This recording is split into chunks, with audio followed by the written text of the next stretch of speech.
Hi, everyone. Today I was going to talk a little bit more about auditory processing, but first I have a couple of things I wanted to just get out of the way. First is I don't know how, I have a newfound respect for dog people. I don't know how the fuck you do it. You must really love dogs because, man, am I glad that Janice and Nadine are coming back tomorrow. And I'm not even living over there with that fucking dog. And there's nothing wrong with a dog. I don't mean it in a mean way, but it's dogs are so dirty. And I feel like this dog has gotten worse since last year, since the last time that we were watching her. Cause I went over there. I go over there twice while Alicia's at work, and then she's got the dog for the rest of the day and night. And so I was making Alicia's dinner to bring over to put in the fridge over there, and there's just shit everywhere. There's sticks from outside. There's leaves from outside. Alicia's barely, I'm not blaming her. It's she cleans before she leaves and whatever. She must have missed some twigs and some leaves. But then I go further into the house and there's just shit everywhere. A chewed up water bottle, squeaky toys, squeak, squeak, squeak. I hate fucking squeaky sounds. I hate them. Oh, this dog squeak, squeak, squeak, squeak, squeak over and over and over again. I'm sitting there on the couch over there, covering my ears. Please stop, please stop. And I go and I pick him up to put him up so she can't reach him just until I leave, and then I'll give him back. And the bitch goes and finds another one that she hid somewhere, and more squeaking.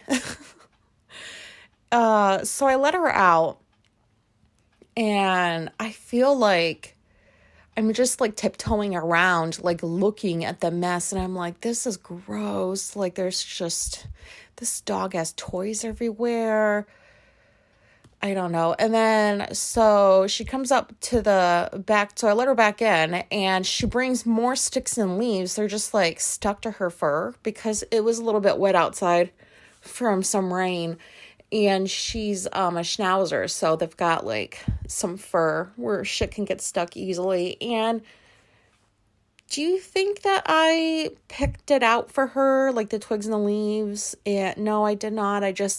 I figured it would give her something to do while I wasn't there. So she gets bored. She's got some leaves stuck in her fur. She can just pull them out or whatever. I'm just lazy and I don't want to, I find dogs gross. Sorry, dog people. I don't mean to offend you, but I just find them gross. And it's super true that pets are just like their owners. And I've told Nadine this, so I'm not trying to be mean, but Nadine's all over the place. If you've listened to past episodes, you know what I'm talking about. And her dog is just like her. All over the place, everywhere, all the time, doing lots of things. And when Janice, she's had a couple of dogs, but one was a rescue and the other one she changed her mind about, which I still wish she had kept that dog. But when she's had pets and they're hers, they don't act like that. They act I don't know, Janice is kind of classy. So kind of the opposite from her sister. So her dogs are well behaved. They don't jump around everywhere. They don't get shit dirty. They don't just bark at whatever. They're just like her. So there's definitely truth to pets are like their owners. Our cats, I would like to say that they're like me more than they're like Alicia, because I'm obsessed with these cats, and she'll maybe pet them a couple of times a day if one comes up to her. So my favorite kitty, I think I've talked about this before. Sometimes it changes. I don't know how to explain, but I diagnose them with different things, depending on where they're at in life. Like my favorite cat, Hades, him and I have an attachment disorder. We are obsessed with each other. When I get up in the morning, this is a total tangent, but I love cats. When I get up in the morning and like I get my coffee and I finally sit down, like, because we have recliners that are like attached with a little console thing in the middle. As soon as I sit in my recliner, he jumps up into the one next to me and like he purrs and like I pet him for a few minutes and we say good morning. And but like when I'm out of the house, like even if I'm at the store, like I'm thinking about him. And if I go outside, like say I go out the front and go down the stairs to go to the mailbox and see what I got, like he'll meow like for me, like right at the door, just because I stepped outside. He's like, "Where are you going?" And sometimes it's annoying, but most of the time it's like, hell yeah, like this cat fucking loves me. So he's a lot alike, or we're a lot alike that way. And then we have this other cat named Xena. Her nickname is Bitchy because whenever she meows, it just sounds like she's bitching about something. And she's not usually she's a very moody cat with the other cats, but she likes us. So I would say she's like me a little bit because I'm moody with most people, but I don't mind Alicia. And then we have Caesar. He's the next one down in age. And he's very, very anxious. Like if I walk across the living room with a box that like came from outside, like, a package or something, if he's never seen that specific box before, he drops it to the ground and slithers away so fucking fast into the bedroom and under the bed because he doesn't know what that object is. He's just an anxious kitty. Like if you walk too fast, he don't like that sometimes. So I would consider myself pretty anxious. And then we have Morpheus, who I call Krampus. And that was the one that we got from our last job. Like a client brought in this like cat. I don't know, she had like a big litter or something. And I like cats and I just took the cat. Because we hadn't had a new one in a while anyways, and it was free. But I am going to say that Morpheus is autistic because when we got him, he had no social skills. So yeah, he was born in the wild, but come on, man, like, parents teach their fucking fur babies something. Like, that's how they survive. I don't know, like, he doesn't have social skills. He doesn't really much like socializing with people. And it's always on like his terms, his time, which is like, it's most cats are like that, but not ours. He also is the only one that will bite us or claw us if we try to hold him still to like clean some poop off his ass that he didn't get or like clip his nails. He does not give a fuck that we feed him and keep him alive. He will tear our skin to shreds. And I get that. But I don't know. Anyways, where was I going with that? Nowhere. I wasn't going anywhere with that. Other than to say I will never get a dog unless it's tiny and I can convince it that it's a cat and it can go poop in a litter box and I don't have to take it out for walks. Dogs are too much work. Okay, so that's that. Not that anybody really cares. And then my next thing was about Temple Grandin. So I finally concluded all the research I want to do about her, and I don't have a very good opinion of her. And I would rather not, like, spend time talking about it. I don't know what to say. The only thing I can say is that podcast I mentioned before called the Autistic Culture Podcast. They had a recent episode called The Problem with Temple. And everything that those two say about Grandin in that episode, I agree with. And those are my thoughts. Like, I have a hard time, like, explaining things sometimes. So, like, but I listened to that episode and it made sense to me and how they presented their opinions. I don't know how to, like, explain it because I suck at explaining, but if you even give a fuck about, like, Temple Grandin or why I don't really care for her, go listen to that episode. It's really, really good. Anyways, I wanted to talk a little bit more about auditory processing. I think I had mentioned something about it not that long ago, but again, my brain, I don't remember a whole lot about stuff. So I was listening to that podcast. Sorry, I'm not British. That podcast called Meet My Brain, The Field Guide to Autism. And the most recent episode the autistic woman did was about auditory processing.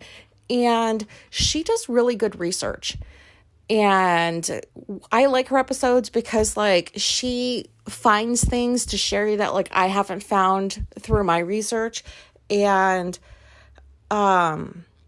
she explained auditory processing in a way that makes sense to me, that other things that I have been trying to understand and read don't quite make sense. So I really appreciate people who help me understand something when I have a hard time doing that on my own. And her episode was pretty good. And so she talked about, like, how it's affected her, like her auditory processing. And it got me thinking about my own. And so I was sitting there and I was like, oh my God, like I've always been like this. Like I would go to shows. And when I was in the military, I was going to shows all the time. Like I should be deaf because I would stand right next to the speakers. I would seek that shit out. Like I loved that kind of sensory experience, going to shows and hearing music. And, like I really should have had some hearing loss, and like maybe I did. But so when like Alicia's talking, for example, or anybody, like if they mumble or if I think they mumble and I say, huh, like, do you know how many times people have like told me over the years that I'm hard of hearing, or are you deaf, or whatever the fuck. And I would just be like, yeah, I went to a lot of shows and, blew my hearing out a little bit. And I really believed that. And it didn't dawn on me that there are sounds that I hear that other people around me do not. So how does somebody hard of hearing pick up on that stuff? And I didn't make the connection, not connection. I don't know how to word that. But that didn't really dawn on me until recently. All these years, that never dawned on me that, you know what, you might not actually have difficulty hearing in the way that you think you do, because you hear shit that other people don't. And whenever I point that stuff out, whoever I'm with is like, yeah, no, I do not hear that. And it is so loud to me. It could be like my sound bar, for example. If I have the volume up like super high, sometimes there's this like ringing sound that comes out. I don't even know how to describe that sound, but you might know what I'm talking about. Like if you turn something up full volume, you can kind of hear it without anything coming out of it, if that makes sense. And I always hear that, and I always have to turn the volume down just because the sound bar by itself, the little noise it's making is annoying, and Alicia can never fucking hear it, and it is so loud to me. And I've never understood that. So the autistic woman was talking about stuff like that, how she could hear things, but then like other times, what she should have heard, she didn't or couldn't. So yeah, I mean, like, I have a lot of, like, absolutes in this area, like, I love loud music. I will turn that shit up, but, like, if somebody's clicking a pen, I will lose my shit. I can understand accents, even dialects. Like, I lived in England for 5 years. I was able to, like, just based on how somebody was speaking, I knew what part of England they came from. That was like super easy for me. But if somebody whispers in my ear, but if somebody whispers in my ear, I don't know what the fuck they said. I could have the TV at the same volume it's been for like the last half hour, and I will not hear something. And the volume didn't change, the scene didn't change, the actor's tone or like pitch or whatever didn't change. I just didn't hear it. Or like I heard it, but it didn't make any kind of sense to me. And that's the stuff that, like, that's the part that I'm stuck on right now, is from the way that like she explained it, it's like, I don't know. I shouldn't even really try to explain it because I just don't know how to put the words together sometimes, but it was fascinating. It's just fascinating to me that like I could be watching a show, for example. I always use TV as an example. Because I love TV. But anyways, I could just be watching something, and this happens on a daily fucking basis. And all of a sudden, like, a character will say something, and I didn't understand what that was. And so, like, I would rewind a little bit, and most of the time, I still don't understand it, and I have to rewind it again and turn the volume up, and then I heard what they said. And I do this like every day, and I didn't even realize it until I heard her episode. And like Laura, she watches shows with subtitles on every single show, and she's not like hard of hearing. So, but she told me that that's the only way that she can really watch TV. And like, I didn't understand that then, but I do now. I don't know if I'm ready to just like have subtitles on everything, because like those are distracting enough for me when I'm watching like shows from other countries, and I need to know what's being said. So like, I don't know if I can do that just yet, but like now I get why she's got subtitles on.